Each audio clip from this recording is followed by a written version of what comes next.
What's up mga idol? Hinebra new announcement, JB papalitan pansamantala. Pero bago mo sana ipagpatuloy ang panonood mo, ay huwag mong kalimutan na mag-subscribe bilang suporta sa aking YouTube channel. Maraming salamat idol. May short update lang tayo sandali sa last game day ng elimination round. Naglaban kasi ang Magnolia Hotshots at Converge Fiber Xers, at isang napakagandang laban ang napanood natin. Mabigat kasi ang nakataya dito.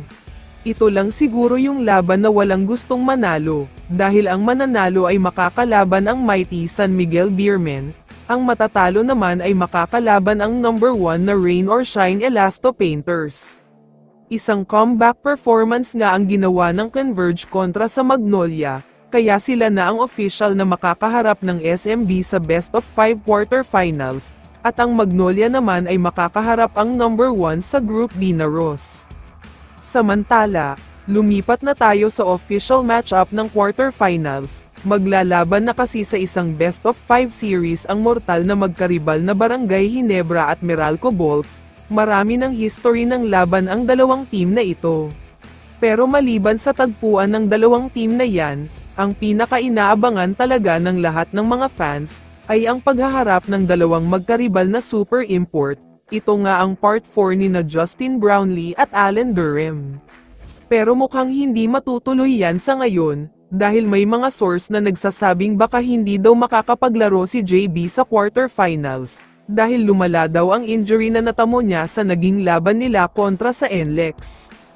Kung naaalala nyo, sinabi ni Coach Tim sa post-game interview niya na isang cramps lang ang naramdaman ni Brownlee.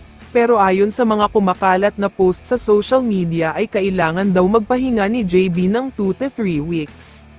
Kaya malamang sa malamang ay hindi lang basta cramps ang nakuha niya, kaya trending ngayon ang announcement sa social media, na kailangan ng Ginebra na makapaghanap ng bagong import na papalit kay Brownlee pansamantala. May mga naka-line up na daw na pinagpipilian ng Ginebra para maging kapalit ni Brownlee, pero wala pang final na desisyon kung sino nga ba ang papalitan nila. Hindi daw nila pwedeng isugal ang kalusugan ni Brownlee ngayon.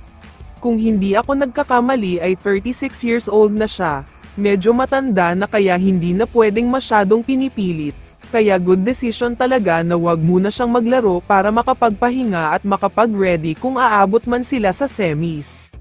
Kaya naman kung ikaw ang tatanungin idol, ano ang masasabi mo sa balitang ito?